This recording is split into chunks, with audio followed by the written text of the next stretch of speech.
کہ یہ ایک میونسپلٹی کمیٹی کی حیثیت رکھتی ہے یہ اسمبلی. اس اسمبلی کی جو اختیارات ہیں وہ سارے اختیارات جو اسمبلی کے پاس ہونے چاہیے وہ تو لیفٹیننٹ گورنر کو دیے گئے. جو کینڈیڈیٹس تھے یا جو پولیٹیکل فگرز تھے ان کے جو سلوگنز تھے وہ یہی تھے کہ ہم جو ہے وہ اس کا اسپیشل سٹیٹس جو ہے وہ ریسٹور کریں گے, 370 کو بحال کریں گے اور اس کو زیادہ امپاورڈ کریں گے اور جو پولیٹیکل پریزنرز ہیں ان کو ریلیز کریں گے.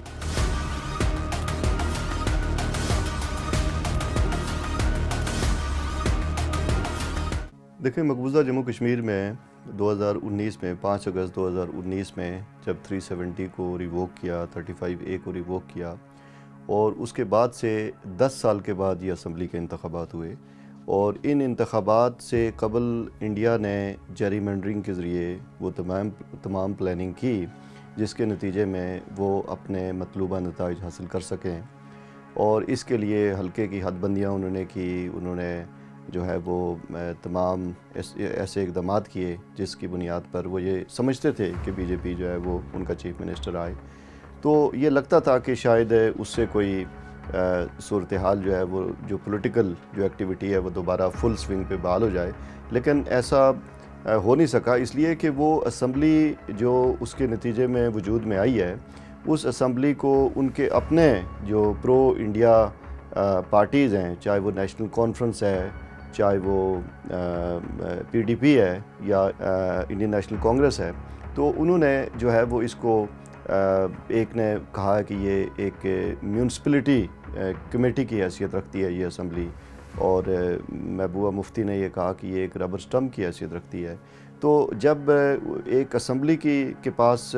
پاورز ہی نہیں ہیں, لیجسلیشنز کی پاور ان کے پاس نہیں ہے, ایڈمنسٹریشن کی پاور ان کے پاس نہیں ہے, فائنینشیل پاورز ان کے پاس نہیں ہیں, تو وہ کون سی اسمبلی ہے, وہ کیسی اسمبلی ہے جو لوگوں کے مسائل کو جو ہے وہ حل کرے گی. تو اس لیے میں سمجھتا ہوں کہ اس اسمبلی کی جو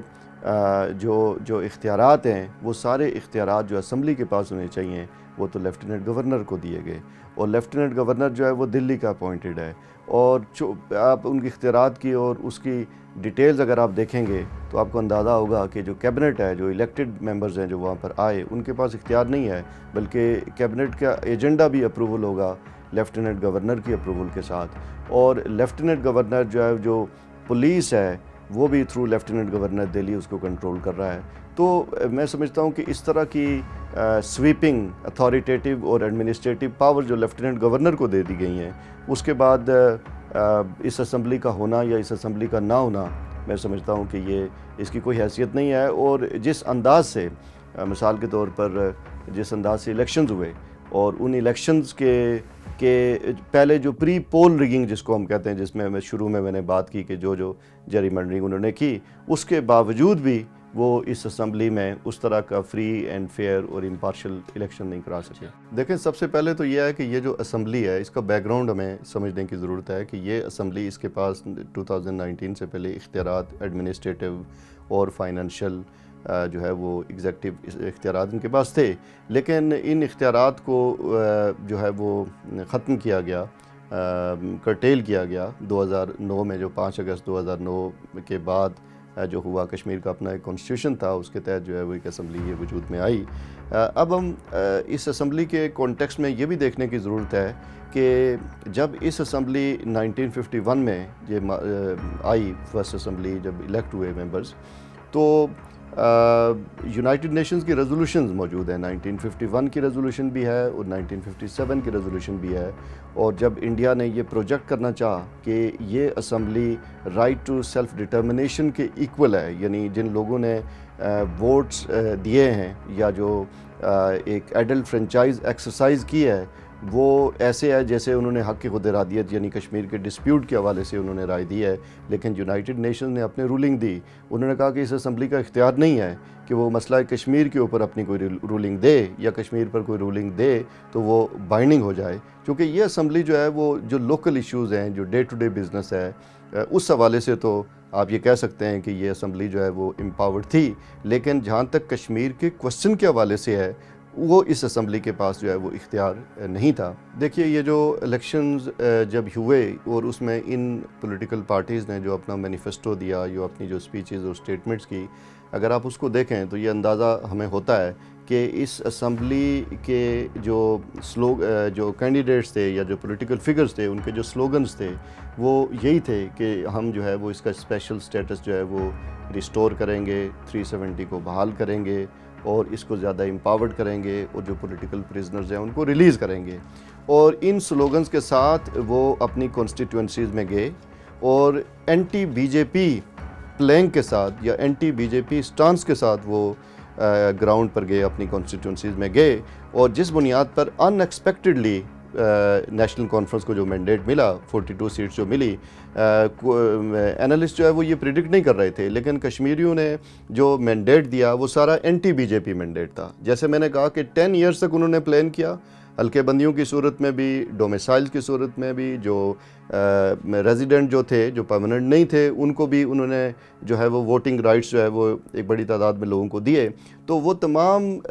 مینیپولیشنز اور تمام جیری مینڈرنگ کرنے کے باوجود آپ دیکھیں ٹوٹل 90 کی ہاؤس میں وہ 29 سیٹیں لینے میں کامیاب ہوئے. اور وہ 29 سیٹیں بھی جو جیری مینڈرنگ کے نتیجے میں جموں میں جو انہوں نے ہندو ووٹ کو کنسالیڈیٹ کر کے بنایا، اور باقی تمام سیٹیں جو ہے وہ حاصل کرنے میں کامیاب نہیں ہوئے. جو ان کا خواب تھا بیسیکلی کہ ہم اپنا چیف منسٹر لے کر آئیں گے جب ہم اپنا جو ہے وہ میجارٹی ہاؤس میں حاصل کریں گے. تو 10 ایئرس کی پوری اس ایکسرسائز کے بعد، 10 ایئرس کی پولیٹیکل الیکٹورل انجینئرنگ کے بعد